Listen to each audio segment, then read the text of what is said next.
Horror music, when done in the right way, can take the listener from a place of peace and quiet to a true sense of unease and even fear. Let's talk about music and sound for horror games.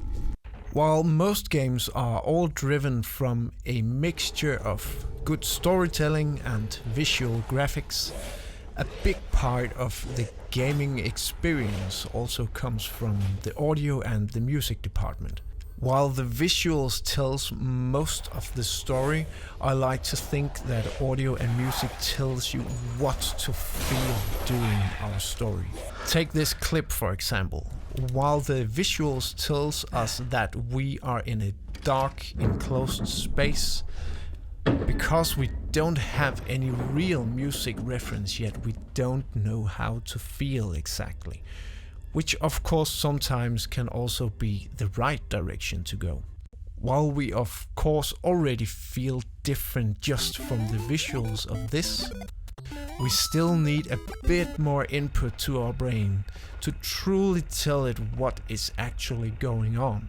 Now, we could put a very neutral, non-threatening ambience under this clip and we have set the tone of the scene and the room we're in. But if we would like you to feel any sort of unease about going through these rooms, we put a piece of music there to tell you how to feel in this situation.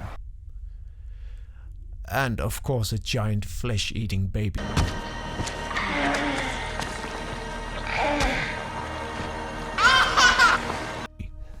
But we can't do this all the time though, as it would tire out the player very quickly.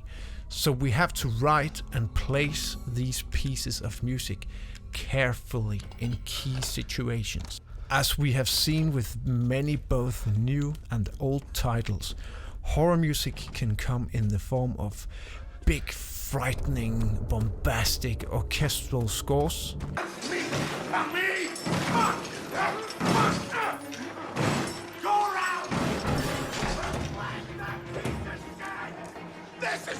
To very quiet, beautiful piano pieces.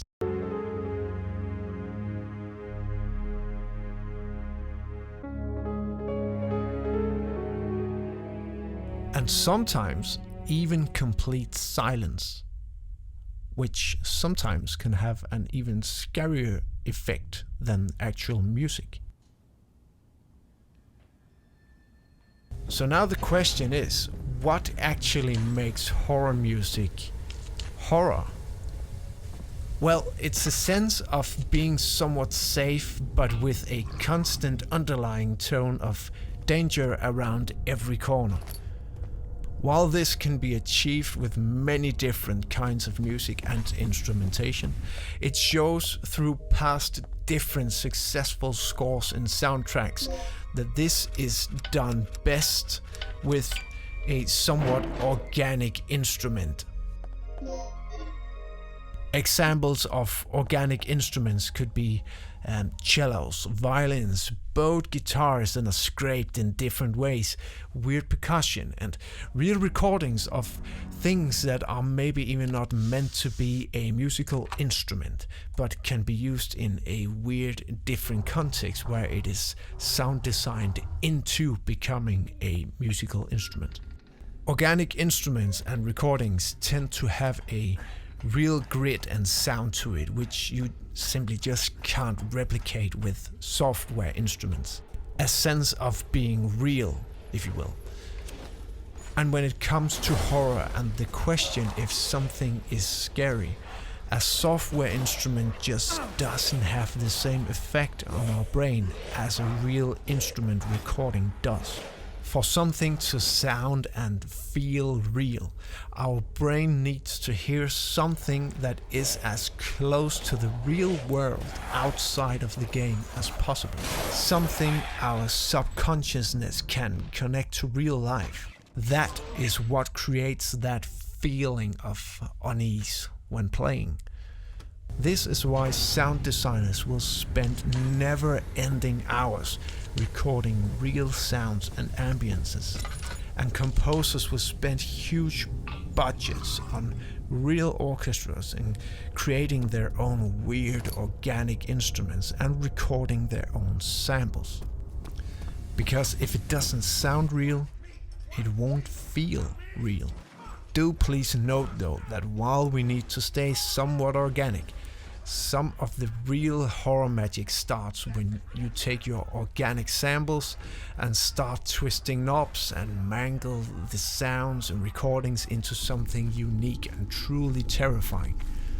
Of course, under a tight budget, many things can be done with software. But even under those kinds of budgets, a cheap microphone and some real recordings can get you very far. Just ask any sound designer in the field. So what's the conclusion on this topic? Horror games are one of the biggest emotional roller coasters in the gaming world, so we need to make it feel like one. There really are no set rules to this, but some things will get it done easier than others. Just remember, as I mentioned earlier, when it comes to audio and music for this type of game, if it doesn't sound real, it doesn't feel real.